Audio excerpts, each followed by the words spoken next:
नमस्कार जन उत्तराखंड में आप सभी का स्वागत है। मैं हूं प्रभात। सबसे पहले नजर हेडलाइंस पर।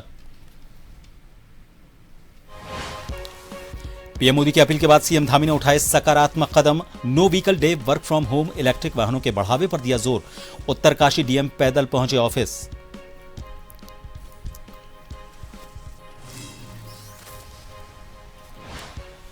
सीएम धामी से ओबीसी संसदीय समिति की सीएमआर में मुलाकात। बोले, ओबीसी वर्ग के कल्याण को सरकार प्रतिबद्ध। कमजोर वर्गों के सशक्तिकरण पर सरकार का जोर।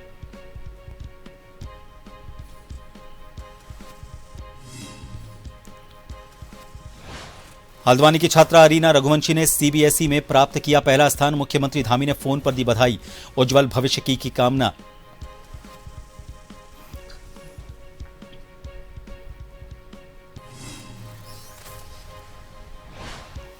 पति की अस्थियां हरिद्वार में विसर्जित। पत्नी अपर्णा फूट फूट कर रोई। बेटी ने कलश को माथे से लगाया।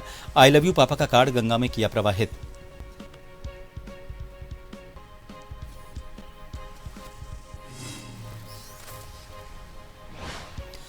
और उत्तराखंड के 7 जिलों में आज बारिश का अलर्ट। गरज चमक के साथ तेज हवा चलने के आसार। 3 डिग्री सेल्सियस तक गिर सकता है तापमान।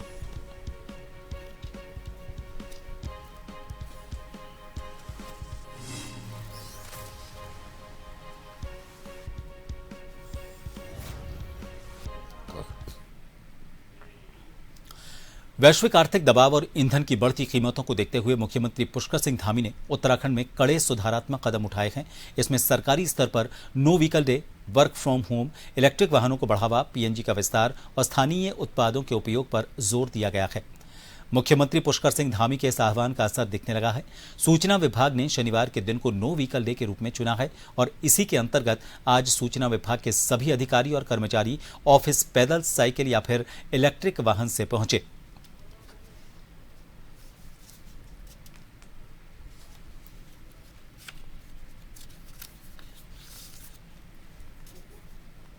की थी कि एक दिन नो व्हीकल डे होगा और वो विभागों को तय करना था कि किस दिन को करते हैं। तो शनिवार को हम लोगों ने नो व्हीकल डे किया है और जो बायोफ्यूल से चलने वाले व्हीकल्स हैं उसका आज हम लोग यूज नहीं करें, चाहे जो हमारे अधिकारी भी और चाहे कर्मचारी भी। तो ऑटो रिक्शा के माध्यम से, साइकिल के माध्यम से या जो इलेक्ट्रिक स्कूटी है उसके माध्यम से सभी लोग आज ऑफिस आए हैं। और वर्तमान परिस्थितियों के दृष्टि जो ऊर्जा बचाने की एक मुहिम है उसमें सभी लोग अपना सहयोग प्रदान कर रहे हैं। प्रधानमंत्री जी और माननीय उत्तराखंड के मुख्यमंत्री जी ने सभी से आह्वान किया था कि ईंधन को बचाना चाहिए और सूचना विभाग ने भी आज शनिवार को नो व्हीकल डे घोषित किया था। तो उसी को दृष्टिगत रखते हुए मैं भी आज अपने आवास से कार्यालय तक पैदल ही यात्रा की और लगभग 15 से 16 किलोमीटर की यात्रा मैंने लगभग 1.5 घंटे में पूरी की। तो एक सभी को संदेश देने की आवश्यकता भी और सभी को उसका पालन करने की भी आवश्यकता है।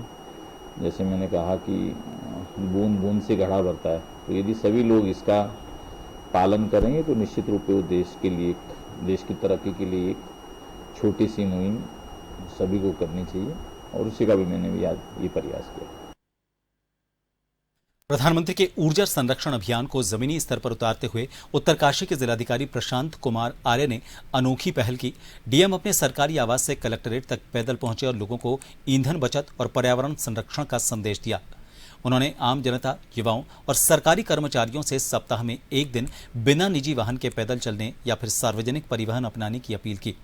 इस दौरान डीएम ने रास्ते में दुकानों का निरीक्षण किया और जिला अस्पताल पहुंचकर व्यवस्थाओं का जायजा लिया। उन्होंने कहा कि इस पहल से न सिर्फ पर्यावरण को फायदा होगा बल्कि स्वास्थ्य भी बेहतर रहेगा। तो जैसे आप वर्तमान की जो परिस्थितियां हैं और माननीय प्रधानमंत्री जी और मुख्यमंत्री जी का आह्वान है और एक व्यवहारिक पक्ष भी है, तो उसी के तहत आज हम लोगों ने सैटरडे को ऑफ डे रखा है। अभी सभी जगह में मैसेज विभागों में नहीं पहुंच पाया, तो आज काफ़ी लोग गाड़ी से भी हैं। तो अगले सैटरडे से, और मेरा तो ये है कि एक दिन और बीच में हम तय करें, तो सप्ताह में 2 दिन नो फ्यूल डे या नो व्हीकल डे। तो सर कितना जरूरी है सर ये तो सामान्य है, तो हर किसी के लिए। आज बच्चे भी अगर जो वो इन्वायरमेंटल साइंसेस पढ़ रहे हैं, जो छोटी क्लास के बच्चे भी हैं, वो भी इस बात को समझ रहे हैं। तो एक व्यवहारिक पक्ष है।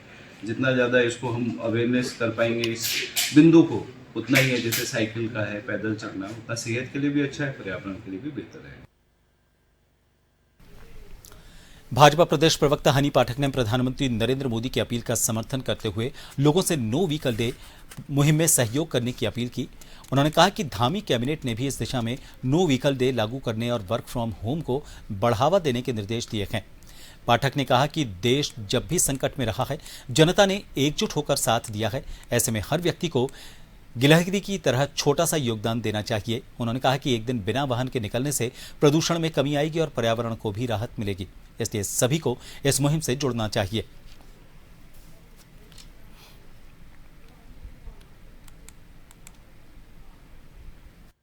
हर एक व्यक्ति एक दिन बिना गाड़ियों के बाहर चलेगा तो इसके साथ साथ बहुत से फायदे भी होंगे।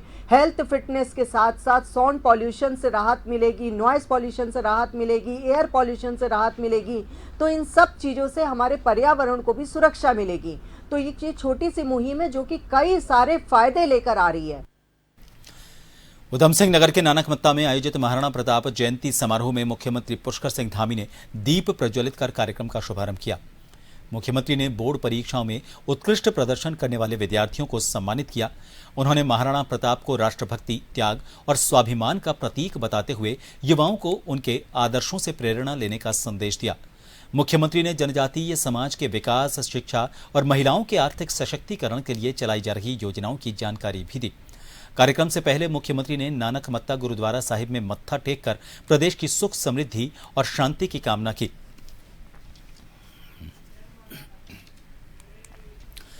चंपावत के सुप्रसिद्ध मां वाराही शक्तिपीठ धाम देवीधुरा पहुंचकर मुख्यमंत्री पुष्कर सिंह धामी ने मंदिर के नवनिर्माण कार्यों का निरीक्षण किया।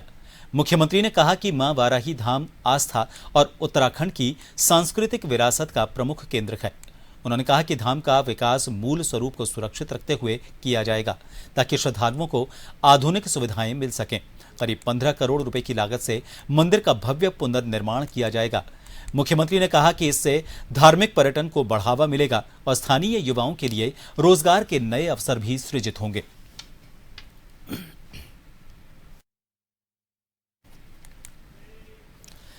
मुख्यमंत्री पुष्कर सिंह धामी ने सीबीएसई 12वीं परीक्षा में राज्य में प्रथम स्थान हासिल करने वाली हल्द्वानी की छात्रा अरीना रघुवंशी से फोन पर बात कर उन्हें बधाई दी और उज्जवल भविष्य की शुभकामना दी। मुख्यमंत्री ने कहा कि अरीना की ये उपलब्धि पूरे उत्तराखंड के लिए गर्व का विषय है और उनकी मेहनत, लगन और अनुशासन अन्य छात्रों के लिए प्रेरणा है। उन्होंने ये भी कहा कि राज्य की बेटियां लगातार विभिन्न क्षेत्रों में उत्कृष्ट प्रदर्शन कर प्रदेश का नाम रोशन कर रही हैं।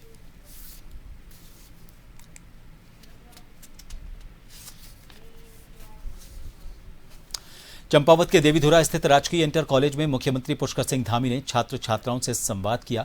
उन्होंने बच्चों को मन लगाकर पढ़ाई करने और जीवन में अनुशासन बनाए रखने की प्रेरणा दी। मुख्यमंत्री ने विद्यार्थियों को उज्जवल भविष्य की शुभकामनाएं भी दी। इसके बाद मुख्यमंत्री धामी ने देवीधुरा में पंडित दीनदयाल उपाध्याय प्रशिक्षण महाअभियान 2026 के जिला प्रशिक्षण कार्यक्रम में हिस्सा लिया। मुख्यमंत्री को अपने बीच पाकर छात्र छात्राओं में उत्साह का माहौल बन गया।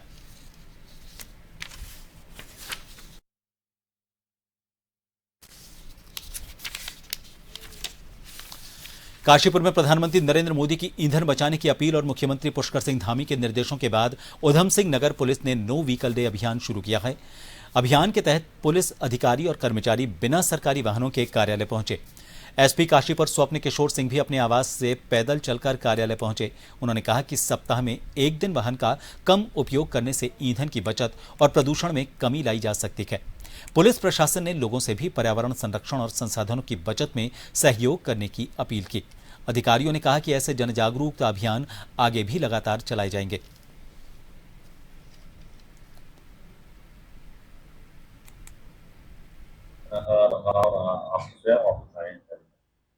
माननीय मुख्यमंत्री महोदय द्वारा एक जो अनुकरणीय पहल की जा रही है सार्वजनिक हित में, इसमें ईंधन बचाने की और मितव्ययिता को अपनाने की कोशिश है। उसी का अनुसरण करते हुए एसएसपी सर के द्वारा शनिवार को सभी पुलिस कार्मिकों के लिए उधम सिंह नगर में नो व्हीकल डे के रूप में अमल में लाने का संकल्प व्यक्त किया गया और आज उसी निर्देश के अनुपालन के क्रम में हम सभी के द्वारा नो व्हीकल डे को अपनाते हुए पैदल अपने अपने निवास स्थान से कार्यालय के लिए सभी आए हैं। काशीपुर के पंडित गोविंद वल्लभ पंत इंटर कॉलेज में शिक्षक अभिभावक संघ का गठन किया गया। प्रधानाचार्य अजय शंकर कौशिक के नेतृत्व में संपन्न हुई प्रक्रिया में अनूप कुमार को सर्वसम्मति से अध्यक्ष चुना गया। विद्यालय प्रशासन ने अभिभावकों से बच्चों को मोबाइल और सोशल साइट से दूर रखने की अपील की। साथ ही प्लास्टिक के टिफिन और बोतल्स का उपयोग नहीं करने की सलाह भी दी। बैठक में शिक्षकों और अभिभावकों ने बच्चों की पढ़ाई और अनुशासन को लेकर विचार साझा किए।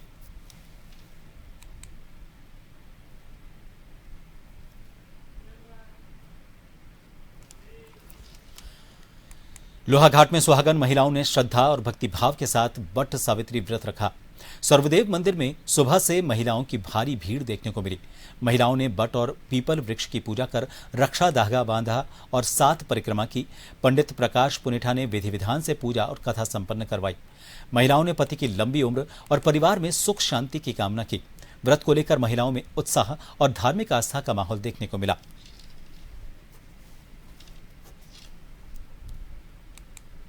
हर साल जो है ज्येष्ठ मास के कृष्ण पक्ष की अमावस्या को वट सावित्री अमावस्या करते हैं। यह व्रत जो है सनातन धर्म में बड़े हर्ष और उल्लास के साथ मनाया जाता है। यह सावित्री और सत्यवान की इसमें पूजा होती है। बरगद वृक्ष की परिक्रमा इसमें की जाती है।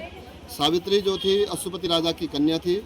अश्वपति की कोई संतान नहीं थी। उन्होंने जो है 18 वर्षों तक जो है एक यज्ञ किया। उस यज्ञ के प्रभाव से एक कन्या पैदा हुई और यह बहुत रूपवान और सुंदर थी। इसके लिए कोई योग्य वर नहीं मिला तो इसके पिताजी ने इसे आज्ञा दी तो अपने लिए कोई जो है ऐसा वर का तलाश कर ले जो तुम्हें पसंद आए। तो उन्होंने धुम्मसेन के राजा धुम्मसेन के पुत्र सत्यवान को जो है पति रूप में वर्ण किया।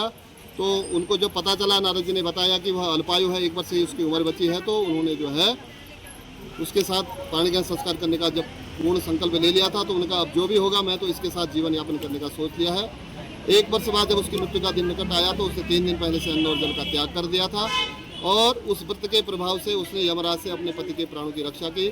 पौराणिक कथा है जिसमें कि हमारे पंडित जी द्वारा भी हमें अभी बताया गया और हम लोग सभी इससे पूर्व में भी हम सभी लोग इससे जानकारी रखते हैं कि जो हमारी माता सावित्री हैं उनके पति की जब यमराज द्वारा उनके प्राण हर लिए गए थे तो अपने पति के प्राणों के लिए उन्होंने यमराज से जो है अपने प्राणों को भी उन्होंने उनके पति के प्राणों को भी वापस ले लिया था और अपने पति की दीर्घायु के लिए जो है उनसे वरदान मांगा था। तो इसी उपलक्ष्य में हम वट सावित्री का व्रत रखते हैं। रामनगर में नगरपालिका प्रशासन ने अतिक्रमण के खिलाफ बड़ा अभियान चलाते हुए कई अवैध निर्माणों पर बुलडोजर चलाया। भवानीगंज क्षेत्र में दुकानों के आगे बनाए गए अवैध पटों और बढ़ाए गए निर्माण को हटाया गया। कार्रवाई के दौरान भारी पुलिस बल और जेसीबी मशीनें मौके पर मौजूद रहीं। नगरपालिका ने कहा कि सार्वजनिक जगहों और सड़कों पर अतिक्रमण किसी भी हाल में बर्दाश्त नहीं होगा। प्रशासन ने दोबारा अतिक्रमण करने वालों के खिलाफ सख्त कानूनी कार्रवाई की चेतावनी दी।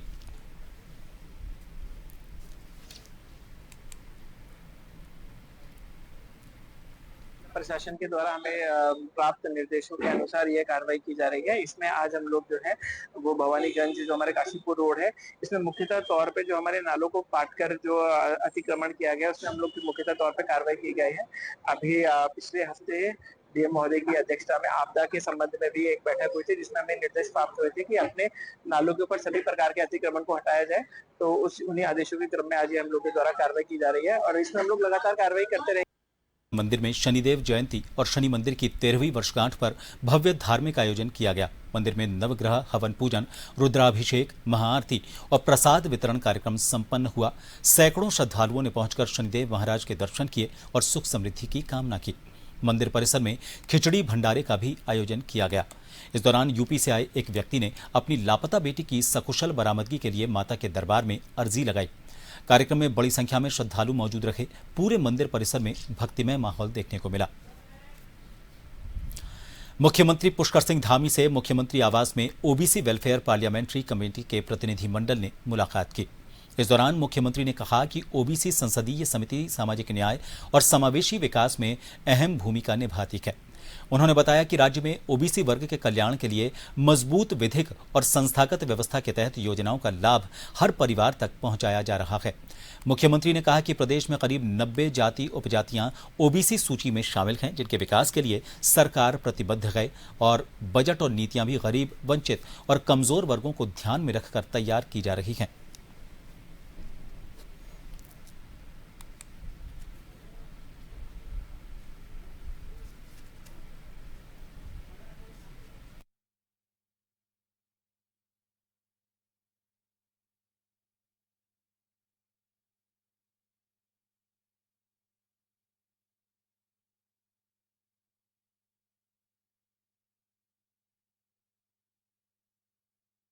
जोधपुर के प्राचीन श्री शीतला माता मंदिर में शनिदेव जयंती और शनि मंदिर की 13वीं वर्षगांठ पर भव्य धार्मिक आयोजन किया गया। मंदिर में नवग्रह हवन पूजन, रुद्राभिषेक, महाआरती और प्रसाद वितरण कार्यक्रम संपन्न हुआ। सैकड़ों श्रद्धालुओं ने पहुंचकर शनिदेव महाराज के दर्शन किए और सुख समृद्धि की कामना की। मंदिर परिसर में खिचड़ी भंडारे का भी आयोजन किया गया। इस दौरान यूपी से आए एक व्यक्ति ने अपनी लापता बेटी की सकुशल बरामदगी के लिए माता के दरबार में अर्जी लगाई। कार्यक्रम में बड़ी संख्या में श्रद्धालु मौजूद रहे। पूरे मंदिर परिसर में भक्तिमय माहौल देखने को मिला।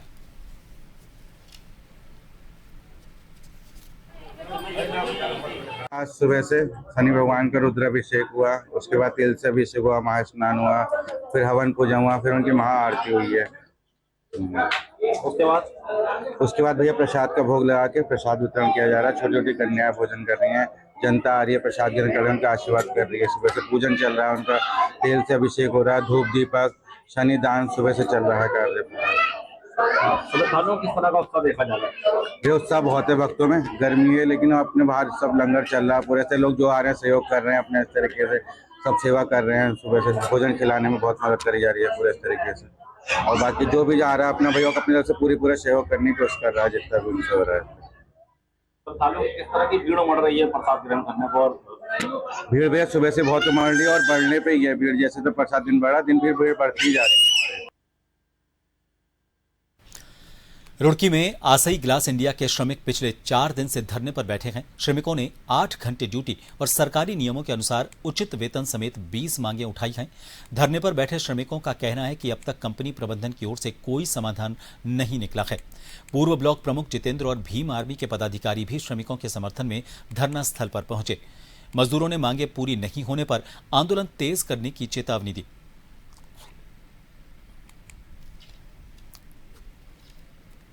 ग्लास लिमिटेड के सामने है और इस पे सभी लोग जितने भी यहाँ पर जिम्मेदार लोग हैं सभी लोग समाधान के लिए कि जल्दी से जल्दी समाधान निकले इसमें। और उसमें कुछ बिंदु हैं हमारे पास में। सबसे पहले तो हमारा है सर वो क्या ना इंजीनियरिंग नॉन इंजीनियरिंग का। कंपनी वाले कह रहे हैं कि हम नॉन इंजीनियरिंग है और जो हमारे पास सर्टिफिकेट है यानी कि जो हमारे मजदूर एकता है जो यहाँ पे सभी समाज के लोग बैठे हैं वो कह रहे हैं कि नहीं हमारे पास भी इंजीनियरिंग का सर्टिफिकेट है और ये कह रहे हैं नॉन इंजीनियरिंग का। तो पहला बिंदु तो यही है क्योंकि नॉन इंजीनियरिंग में है 13,018 रुपये और इंजीनियरिंग में है 13,800 रुपये। तो 700 से 800 के बीच की लड़ाई यही है क्योंकि मजदूर का प्रति माह की लड़ाई है तो बहुत बड़ा अमाउंट बैठता है।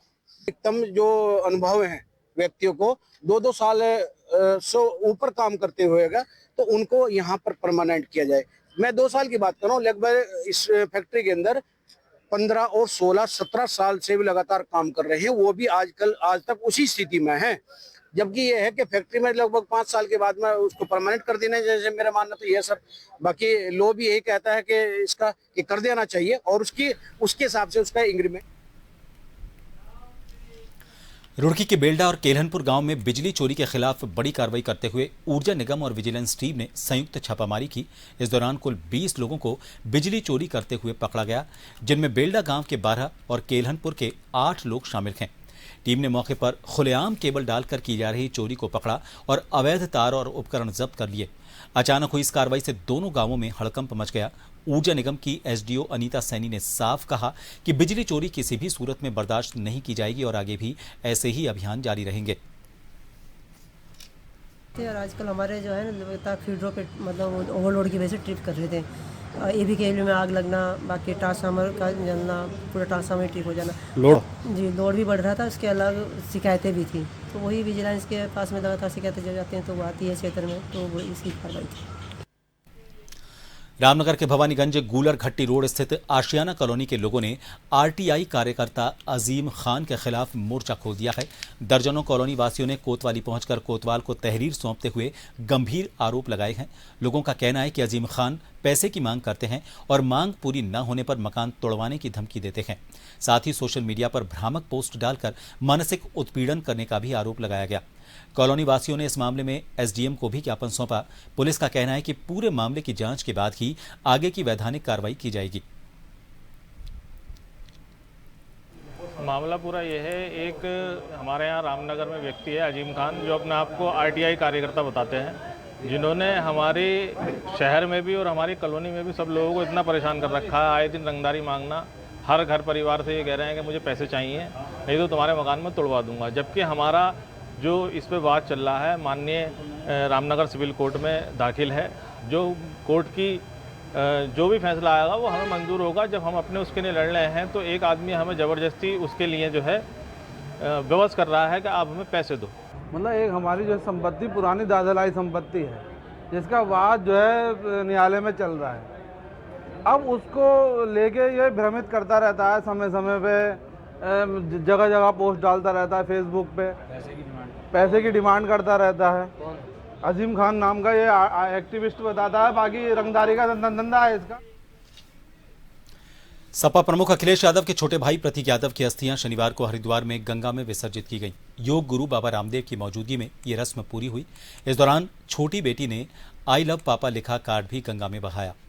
विसर्जन से पहले घाट पर पुरोहितों ने विधि विधान से पूजा अनुष्ठान कराया। शिवपाल सिंह यादव के सांसद बेटे आदित्य यादव ने पूजा करवाई। प्रतीक की पत्नी अपर्णा यादव, उनकी दोनों बेटियां तेज प्रताप यादव और अक्षय यादव समेत परिवार के अन्य सदस्य पूजा में शामिल हुए। पूजा संपन्न होने के बाद जब अस्थि कलश विसर्जन के लिए ले जाया जाने लगा, तब छोटी बेटी ने कलश को माथे से लगाया और भावुक होकर रो पड़ी।